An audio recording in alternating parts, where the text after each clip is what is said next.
Pada kesempatan ini kita akan sedikit membahas tentang kaitannya dengan satu ibadah yang insya Allah akan diwajibkan kepada kita semuanya, yaitu ibadah asyir, ibadah puasa. Insya Allah tinggal beberapa hari lagi kita akan bisa menemui bulan Ramadan, bulan yang dimuliakan oleh Allah Ta'ala. Di antara kemuliaan bulan Ramadan, Allah Subhanahu wa Ta'ala menyebutkan bahwa bulan Ramadan itu adalah syahrul Quran, bulan diturunkannya Al-Quran. Syahrul Ramadan alladzi unzila fihi Quran. Bulan Ramadan itu adalah bulan yang di dalamnya diturunkan Al-Quran. Jadi kan kalau ditanya tentang kapan turunnya Al-Quran di bulan Ramadan, itu ibaratnya kan jawabnya tandiblang. Kapan diturunkannya Al-Quran di bulan Ramadan?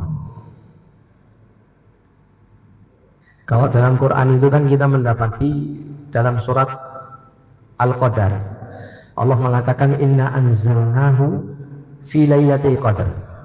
Sesungguhnya kami telah menurunkan dia Al-Quran fi lailatul qadri, di dalam malam kemuliaan, ya, Lailatul Qadar. Dan kita tahu bahwa Lailatul Qadar itu di 10 hari yang terakhir di bulan Ramadan. Mungkin timbul pertanyaan lah, terus yang banyak diperingati oleh masyarakat di tanggal 17 Ramadan, yaitu peringatan nuzulul Quran, apakah Quran itu diturunkan di tanggal itu? Kok kayaknya ada perbedaan di sini kan gitu ya? Kira-kira gimana, Pak? Ini mukadimah saja ya. Pemanasan supaya nggak ngantuk. Jadi Al-Quran itu diturunkan oleh Allah dari Baitul Izzah atau dari Lauhul Mahfud, ya, dari sisi Allah Ta'ala ke Baitul Izzah. Ke Baitul Izzah itu seperti Baitullahil Haram di dunia, tapi ini posisinya di langit. Itu diturunkan oleh Allah pada saat malam Lailatul Qadar. Jadi turunnya Al-Quran dari Lauhul Mahfud ke Baitul Izzah itu adalah di malam Lailatul Qadar. Tapi ketika Allah turunkan Al-Quran kepada Rasulullah Sallallahu Alaihi Wasallam, wahyu Allah pertama kali yang Allah turunkan mulai dari ayat pertama sampai ayat kelima surat Al-Alaq, Iqra bismi rabbikal ladzi khalaq, sampai 5 ayat setelahnya, ini diturunkan oleh Allah Ta'ala pada malam 17 Ramadan. Nah, itu perbedaannya di situ, ya. Jadi 17 Ramadan itu adalah diturunkannya Quran kepada Nabi, gitu ya. Tapi kalau malam Lailatul Qadar itu diturunkannya Al-Quran dari Allahul Mahfud ke Baitul Izzah. Yang kemudian dari Baitul Izzah inilah kemudian Al-Quran diturunkan secara bertahap kepada Rasulullah. Nah, di dalam bulan Ramadan yang merupakan bulan diturunkannya Al-Quran, ada satu ibadah khusus yang diwajibkan Allah kepada kita semuanya. Sebagaimana yang Allah Ta'ala nyatakan, ya, di dalam Quran surah Al-Baqarah, ya ayyuhalladzina amanu kutiba alaikumus siyam kama kutiba alal ladzina min qablikum la'allakum tattaqun. Wahai orang-orang yang beriman, diwajibkan atas kamu sekalian berpuasa sebagaimana telah diwajibkan atas umat sebelum kamu, agar kamu menjadi orang yang bertakwa. Di sini Allah Subhanahu wa Ta'ala menyebutkan perintah wajib untuk menjalankan ibadah puasa. Dimulai dengan Allah memanggil orang-orang beriman dengan seruan ya ayyuhalladzina amanu, wahai orang-orang yang beriman. Kalau menurut sahabat Nabi Abdullah bin Mas'ud radhiyallahu anhu, beliau itu pernah mengatakan, idza sami'ta qaulallahi ta'ala ya ayyuhalladzina amanu, apabila Anda mendengarkan firman Allah Ta'ala yang berbunyi wahai orang-orang yang beriman, fa'ara asam ada, maka hendaklah engkau benar-benar dengarkan dengan seksama. Kenapa? Beliau melanjutkan, fa inna ba'da dzalika khairun yu'maru bihi aw syarrun yunha anhu. Karena setelah Allah memanggil orang-orang beriman dengan kalimat ya ayyuhalladzina amanu, Allah akan menyebutkan kebaikan yang bakal diperintah dan keburukan yang bakal dilarang. Jadi kalau kita melihat kepada ayat perintah puasa ini, maka kita mendapati setelah Allah memanggil kita dengan panggilan iman, wahai orang-orang yang beriman, setelahnya Allah mewajibkan kita untuk melakukan sesuatu, bukan melarang kita dari melakukan sesuatu. Yaitu kita diperintahkan untuk melakukan ibadah puasa. Sehingga kalau kita kembali kepada perkataan sahabat Abdullah bin Mas'ud tadi, bahwa puasa itu adalah kebaikan yang diperintahkan oleh Allah. Bahkan bukan hanya diperintahkan dengan bersifat anjuran, namun Allah katakan kutiba, diwajibkan. Kata diwajibkan dalam Al-Quran, dalam hadis itu banyak lafadznya. Ada furidho, ya, farodho, ya, Allah mewajibkan atau diwajibkan. Ada kata kutiba atau kataba, gitu ya. Ini masing-masing kata ini ada perbedaannya, gitu ya. Antara kata furidho diwajibkan dengan lafadz furidho dengan diwajibkan dengan kata kutiba itu beda. Sama-sama hukumnya wajib, tapi ada perbedaan. Perbedaannya di mana? Kalau kata furidho, kalau disebutkan suatu kewajiban itu disebutkan furidho, faradho, gitu ya. Seperti dalam hadis Nabi mengatakan faradallahu alaikumul hajja fahujju. Diwajibkan atas kalian itu untuk melaksanakan ibadah haji, maka berhajilah kalian. Dengan kata kutiba yang kita bisa dapati dalam ayat Quran ini, maka perbedaannya adalah kalau kutiba itu kewajiban, tapi ketika seseorang tidak bisa menjalankan kewajiban itu bisa ditunda pelaksanaannya di hari yang lain.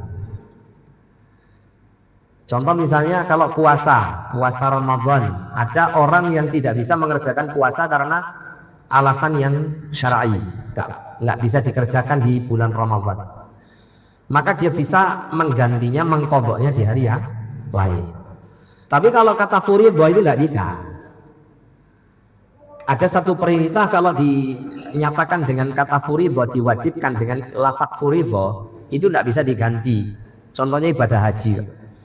Misal kalau ada orang melaksanakan ibadah haji, kemudian dalam tanda kutip ketika dia tengah-tengah menjalankannya dia membatalkan ibadah haji itu, maka dia tidak bisa menggantinya di hari yang lain, mengqadha'nya di hari yang lain, tidak bisa. Dia harus mengulang lagi untuk tahun berikutnya ibadah haji yang baru.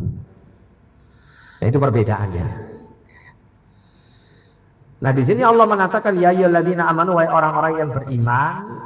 Seruannya disebutkan dengan kalimat beriman. Kenapa Allah Subhanahu wa taala ketika hendak memerintahkan sesuatu itu sering di dalam Quran itu Allah seru dengan kalimat ini. Wahai orang-orang yang beriman. Ya. Jadi seruan keimanan ini menggugah orang-orang yang memang memiliki keimanan dalam dirinya untuk membuktikan keimanan itu dalam mewujudkan perintah.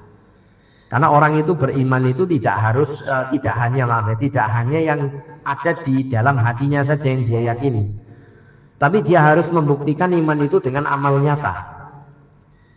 Oleh karena itu kalau menurut para ulama ahlu sunnah wal jamaah, pengertian atau definisi iman itu qaulun wa amalun. Dalam kitab-kitab itu sering disebutkan al-imanu qaulun wa amalun yazidu wa yanqus. Iman itu adalah ucapan dan perbuatan, bisa bertambah dan bisa berkurang. Jadi maksudnya perkataan itu perkataan lisan dan perkataan hati, sedangkan perbuatan adalah perbuatan anggota badan dan perbuatan hati. Itu makna iman ya. Cakupan iman itu adalah tidak hanya diyakini dari hatinya dengan hatinya, tapi juga diwujudkan dengan amal nyata. Oleh karena itu banyak sekali Al-Quran itu selalu menggandengkan kalimat iman dan amal soleh. Ya, illal ladzina amanu wa amilus solihati, kecuali orang-orang beriman dan beramal soleh. Selalu menggandengkan itu, menunjukkan bahwasanya iman dengan yakin dalam hati saja tidak cukup. Harus ada pembuktian iman itu dengan amal yang nyata. Maka di sini Allah menggugah orang-orang beriman untuk memotivasi mereka dengan keimanan yang ada pada diri mereka menjalankan apa yang menjadi konsekuensi keimanan, yaitu menjalankan perintah, menjalankan kewajiban. Dan kewajiban yang disebutkan dalam ayat yang kita baca ini adalah kutiba alaikumus syiyam, wajib bagi kalian untuk berpuasa. Nah, apa yang dimaksud dengan puasa? Asyam ini. Asyam ini dari kata shoma yasumu sauman wasiyaman, yang dalam bahasa Arab maknanya adalah al-imsak, menahan. Al-imsak. Jadi shoma yasumu siyaman, menahan, dan sering digunakan kata shoma yasumu ini menahan diri dari makan minum, dari berhubungan biologis, dan dari berbicara. Itu kata shoma yasumu siyaman sering digunakan untuk kaitannya dengan menahan diri dari melakukan aktivitas-aktivitas yang disebutkan tadi. Nah, sehingga kemudian ya dari makna bahasa ini kemudian masuk ke dalam makna secara istilah syariat. Para ulama menyebutkan di antara makna saum, puasa itu adalah at-ta'abbudu lillahi subhanahu wa ta'ala, yaitu bentuk ta'abbud, beribadah kepada Allah subhanahu wa ta'ala, bil imsaki 'anil akli wasyurbi wasairil mufattirat, dengan menahan diri dari makan, minum maupun seluruh pembatal-pembatal puasa. Min tulu'il fajri ila ghurubus syamsi, dari mulai terbitnya fajar shadiq, ila ghurubis syamsi, sampai tenggelamnya matahari. Ini makna puasa secara istilah syariat. Jadi kalau dengan ditanya apa makna puasa secara syariat, itu adalah ibadah kepada Allah. Ini pertama ya. Dengan model bagaimana? Bil imsak, dengan model menahan diri. Dari apa yang ditahan di sini? Yaitu dari makan, minum, serta pembatal-pembatal puasa. Sampai kapan melakukan penahanan diri ini? Dimulai dari terbitnya fajar shadiq sampai tenggelamnya matahari. Terus kok di sini nggak ada keterangan harus disertai niat gitu ya? Ini sebetulnya sudah masuk pada pengertian at-ta'abbudu lillah, ibadah kepada Allah. Ya, jadi ibadah kepada Allah berarti puasa itu harus ada niat. Niatnya apa, Pak? Niat ibadah kepada Allah SWT. Oleh karena itu Nabi mengatakan man shoma ramadhana imanan wa ihtisaban ghufira lahu ma taqaddama min dhanbi.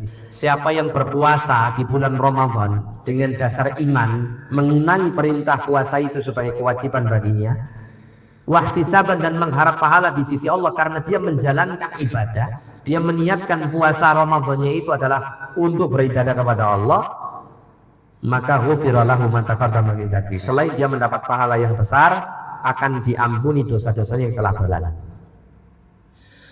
Nah, jadi syarat yang harus ada pada orang yang berpuasa, harus ada niat ta'abbud, beribadah kepada Allah. Sehingga para ulama menyebutkan puasa itu rukunnya ada dua. Puasa itu rukunnya ada dua, yaitu menahan diri dari segala pembatal puasa, dan yang kedua adalah disertai dengan niat beribadah kepada Allah. Puasa itu dikerjakan ya dengan mengharap keridhaan Allah dan menggapai pahala di sisi Allah Subhanahu wa ta'ala. Kemudian Allah menyebutkan kama kutiba 'alal ladzina min qablikum, sebagaimana telah diwajibkan atas umat sebelum kalian. Ini kalau dalam ilmu usul fikih namanya syar'un man qablana, syariat umat sebelum kita, sebelum umat Nabi Muhammad SAW. Jadi umat-umat terdahulu, umat dari para nabi, para rasul sebelum umat Islam yang sekarang, itu pernah diwajibkan atas mereka berpuasa. Ya, meskipun secara teknis ada sedikit perbedaan, tapi inti ya, ibadah puasa itu terjadi di masa dahulu, yaitu bentuk-bentuk menahan diri dari makan, minum, dan pembatal-pembatal puasa tadi. Kalau yang pernah kami baca, Pak, salah satu puasa yang dilakukan pada umat terdahulu, seingat saya ini adalah syariatnya Nabi Isa alaihissalatu wassalam. Puasanya sama dengan kita, mulai dari terbit fajar sampai tenggelamnya matahari. Tapi ketika seseorang itu berbuka, pada saat waktu berbuka, dia kemudian tidur gitu ya. Misalnya tidur di jam 9 malam, maka setelah dia bangun, katakanlah dia bangunnya di waktu sahur, itu sudah nggak boleh makan sampai keesokan harinya, sampai sore. Itu kalau dalam syariat Nabi Isa alaihissalam. Tapi kalau dalam syariat Islam yang dibawa Rasulullah Muhammad SAW, ini banyak kemudahan-kemudahannya. Ya, syariat yang paling mudah itu syariat yang dibawa Rasulullah ini. Ya. Sehingga dalam puasa itu ada yang namanya sahur, ya, disunnahkan untuk kita makan sahur. Nah, di sini Allah mengatakan sebagaimana telah diwajibkan atas umat sebelum kalian. Pertanyaannya di sini, kenapa kok hanya puasa saja yang disebutkan oleh Allah sebagaimana telah diwajibkan atas kalian? Kenapa kok tidak ibadah yang lain yang juga pernah Allah wajibkan untuk umat sebelumnya, seperti ibadah sholat? Sholat itu sudah diwajibkan sebelum umat Rasulullah SAW. Di umat-umat nabi-nabi sebelumnya mereka juga diperintahkan untuk sholat. Tapi kenapa kok untuk perintah mengerjakan puasa saja yang Allah secara terang-terangan mengatakan sebagaimana telah diwajibkan atas umat sebelum kalian? Ini kalau menurut sebagian mufassir, sebagian ahli tafsir seperti dalam kitab tafsir As-Sa'di dan beberapa tafsir yang lain, pernyataan ini adalah untuk memotivasi umat Rasulullah Muhammad SAW ini agar menjalankan puasa itu dengan baik. Kenapa? Karena kalau orang itu atau satu kelompok manusia misalnya diberikan pekerjaan dengan porsi yang berat, kemudian dia merasa bahwa dirinya atau kelompoknya ini mendapatkan beban itu sendirian, sedangkan misalnya sebelum-sebelumnya tidak pernah beban itu diberikan, maka akan terasa berat bagi mereka.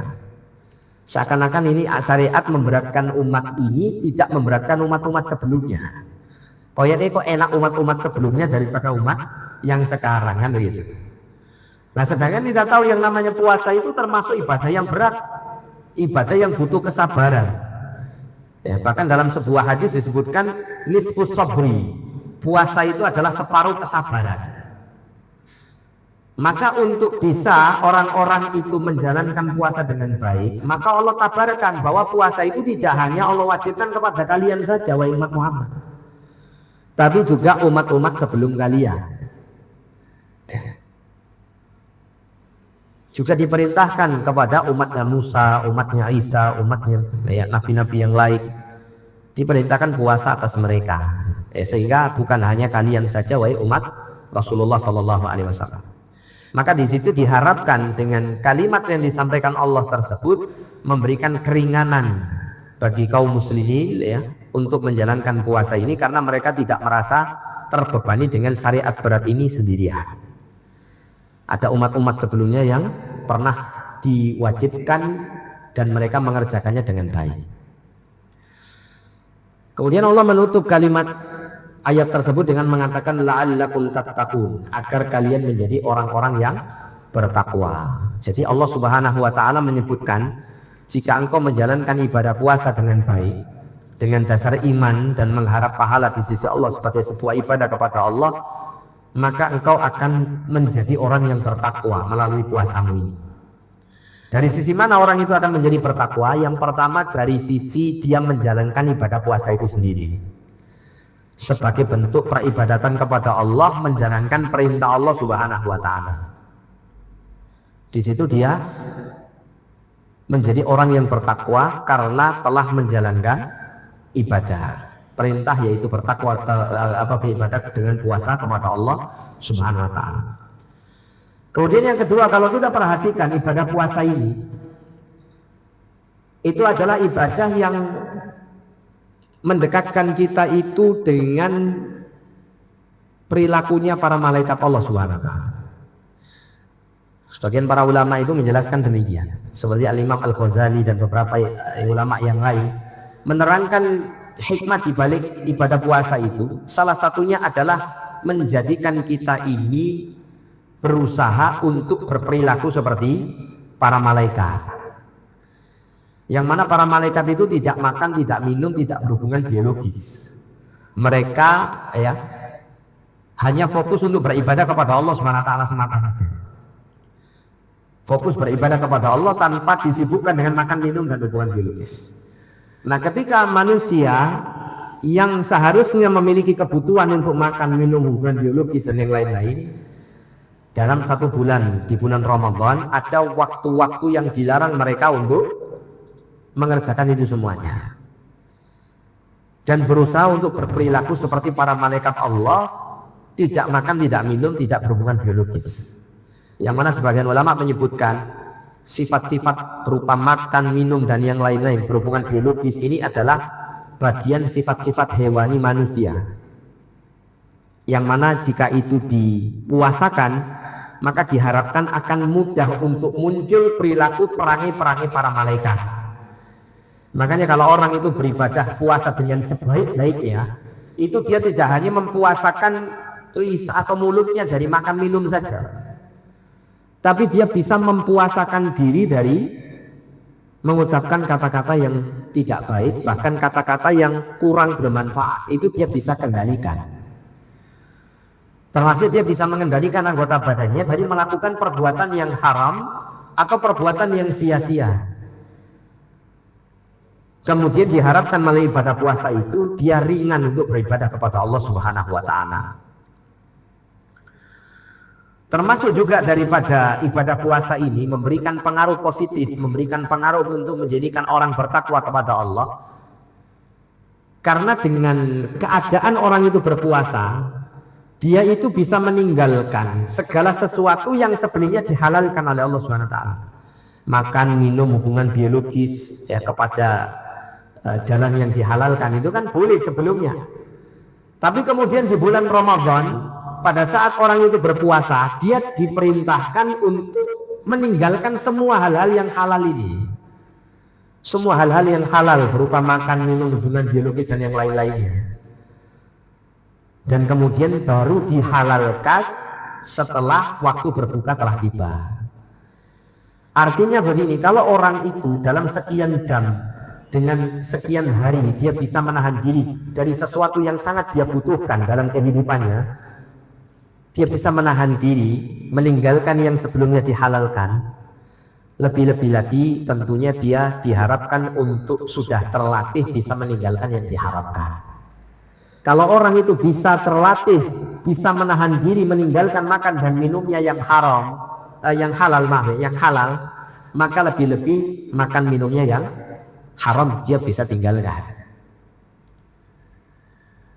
Nah, disitulah kemudian rahasia puasa ini bisa mencetak, mengkader seseorang yang berpuasa dengan baik untuk benar-benar bisa bertakwa kepada Allah.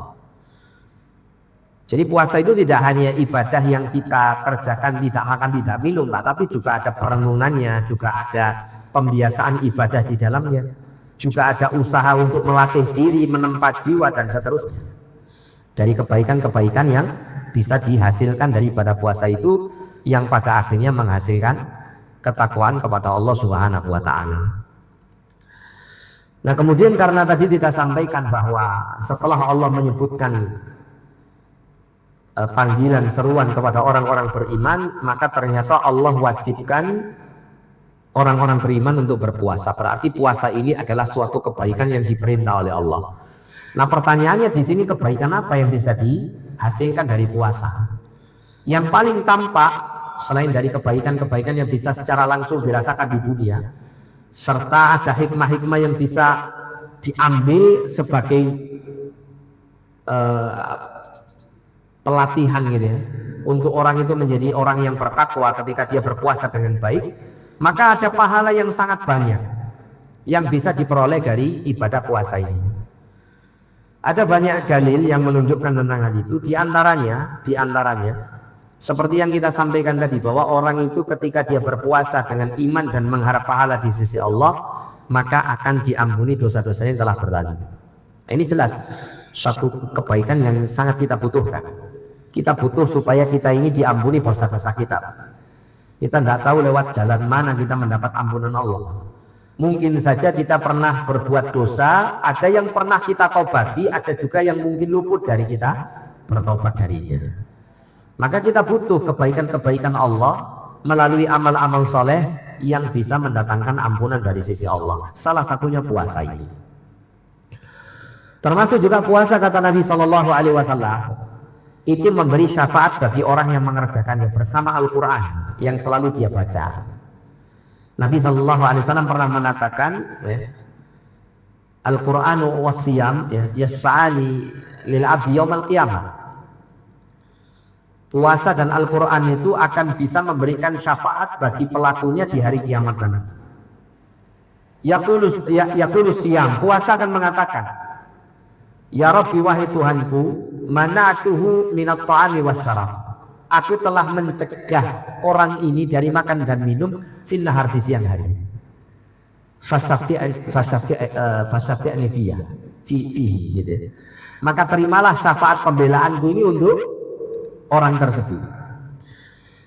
Kemudian datang amal, yaitu qiraatul Quran, membaca Al-Quran, tadarus Qurannya datang, gitu.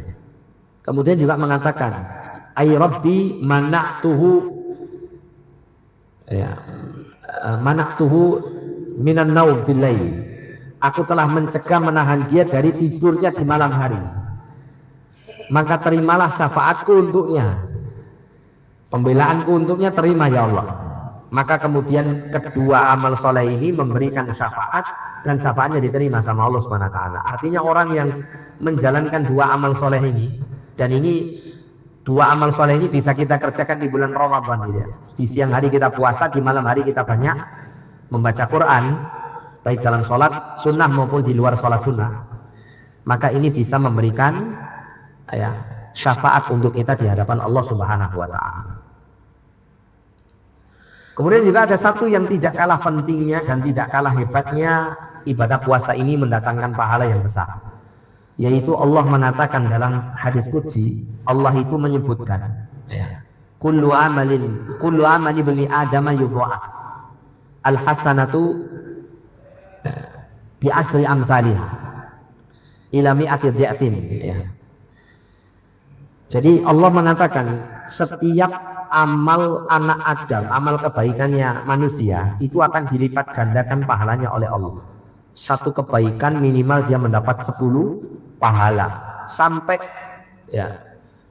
ratusan pahala, sampai mi'ati dhi'fin, sampai 700 pahala.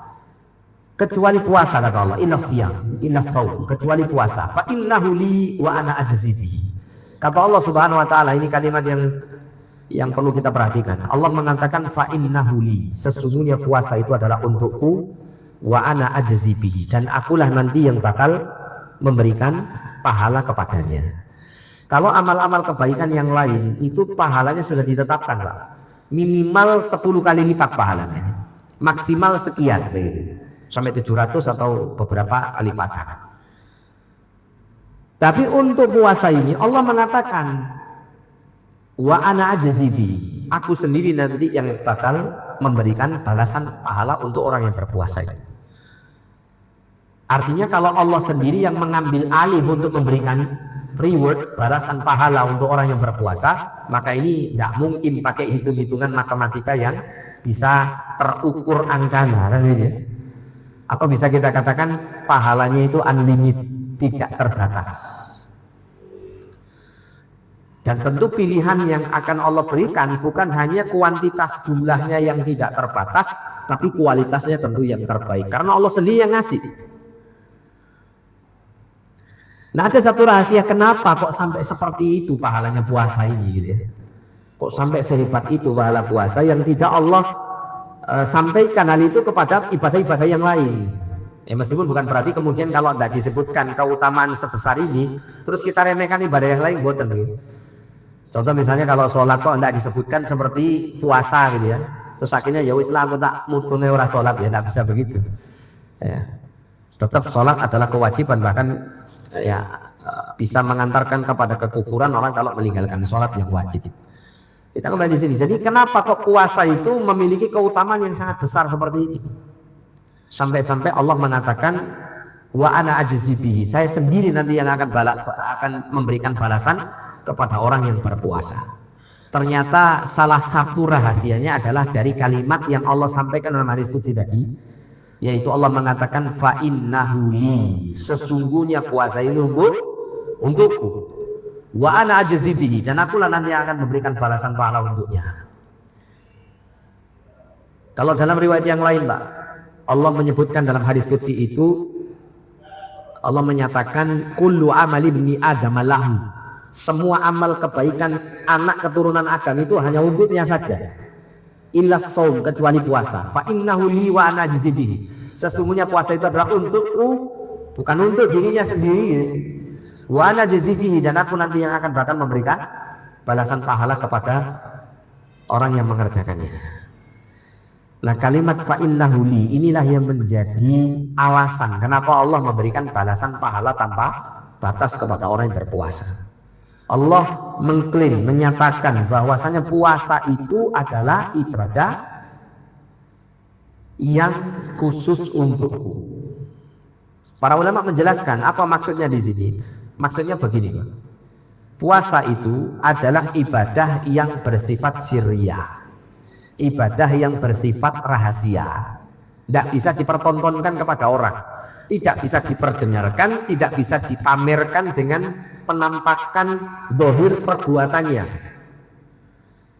di hadapan orang lain, itu tidak bisa.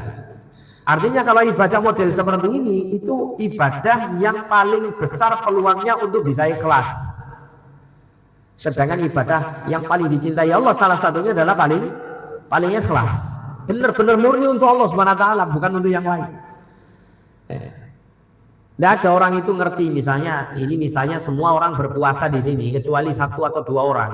Yang lain-lain misalnya katakanlah dia nggak makan, nggak minum, orang lain bakalan nggak ngerti kalau dia nggak puasa. Kenapa? Karena nggak kelihatan. Misalnya Pak ya, ada anggota keluarga, bapak, ibu, atau suami, istri, anak-anak itu sahur bareng.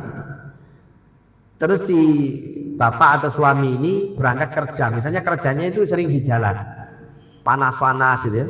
Akhirnya tidak kuat Pak, tidak kuat menahan godaan. Terus gak kuat ya, ada tenda hijau melambai-lambai dari jauh, bertuliskan es digar gini, Masya Allah. Wahnya tidak kuat ya Pak, terpengaruh dengan lambaian itu, seakan-akan dipanggil ayo. Datanglah dia, pengen es degan, tapi dia malu mau minum, itu malu dia. Arep tak gini kok akeh wong sing delok. Akhirnya dia cari tempat yang paling tersembunyi. Gelap habis es degan sak gelas. Balik lagi kerja, capek dulu ya, pulang cerita sama istri anak-anaknya, alhamdulillah panas bapak ini keliling, tapi alhamdulillah puasa bapak masih tetap kuat. Tidak batal puasanya. Anaknya, istrinya nggak bakal ngerti Pak, kalau sudah habis es degan nggak segelas. Itu ibadah sirriyah, nggak kelihatan. Nah, ibadah yang seperti ini nggak mungkin bisa dipamerkan, aku itu puasa, nggak bisa. Orang itu mau mengatakan saya puasa atau tidak puasa, orang lain nggak bakalan bisa tahu, nggak bisa membuktikan kamu puasa atau tidak puasa, dan nggak bisa. Makanya ibadah seperti inilah yang berpeluang untuk bisa ikhlas dilakukan kepada Allah Subhanahu wa taala. Disitulah nilai pahalanya yang luar biasa, karena sebab kemudahan seseorang untuk menjalankannya dengan ikhlas, dengan benar-benar murni. Beda dengan sholat orang bisa lihat, oh ini bulan sholat gitu.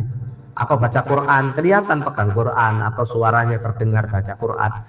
Atau misalnya sedekah, mungkin saja nggak bisa nggak ada orang lihat, tapi mungkin CCTV-nya ngeliat, sedekah, bulan sedang sedekah. Dia berusaha untuk sembunyi-sembunyi, ternyata lupa kalau CCTV-nya kelihatan sedekah. Jarang orang Pak ya sedekah seperti itu, hanya CCTV yang lihat. Yang banyak ini ada CCTV yang lihat ketika Bang Abu duitnya masjid. Tapi seperti itu, amal-amal yang bersifat zahir itu bisa dikerjakan dan tampak gitu. Pengerjaannya tampak, bisa dilihat oleh orang lain. Tapi kalau puasa tidak demikian. Makanya kemudian peluang untuk kita meraih pahala yang sangat besar melalui ibadah puasa itu benar-benar ya terbuka lebar. Karena Allah sendiri mengatakan fa innahu li wa ana ajzi bihi. Sesungguhnya puasa itu adalah untukku dan akulah nanti yang bakal memberikan balasan pahala kepadanya. Ya, ini yang bisa kami sampaikan, mudah-mudahan yang sedikit ini bisa mendorong dan motivasi kita untuk menjalankan ya, ibadah puasa nanti. Sebetulnya masalah fikirnya ini agak panjang gitu kan. Ini masih sekedar motivasi keutamaan dan pentingnya puasa. Tapi insya Allah ketika dengan memahami ini, insya Allah dengan terdorong untuk bagaimana supaya puasa saya ini jadi baik. Puasa saya nanti jadi bisa diterima sama Allah, sehingga tertuntut Anda untuk mempelajari fikih puasa. Bagaimana ya pembatal-pembatal puasa yang harus ditinggalkan, terus kemudian apa saja yang bisa mengurangi pahala puasa atau bahkan menghilangkannya, dan kemudian bagaimana mempertahankan puasa itu benar-benar diterima oleh Allah Subhanahu wa taala dan menjadikan kita berpredikat sebagai orang yang bertakwa. Namun maaf, mungkin ini yang bisa kami sampaikan. Jazakallahu khairan barakallahu fikum. Kita tutup dengan doa kafaratul majelis. Subhanakallah wa bihamdika asyhadu an la ilaha illa anta astaghfiruka wa atubu ilaik. Wa sallallahu ala nabiyina Muhammadin wa ala alihi wa sahbihi wa sallam. Walhamdulillahirabbil alamin wa la minkum. Assalamualaikum warahmatullahi wabarakatuh.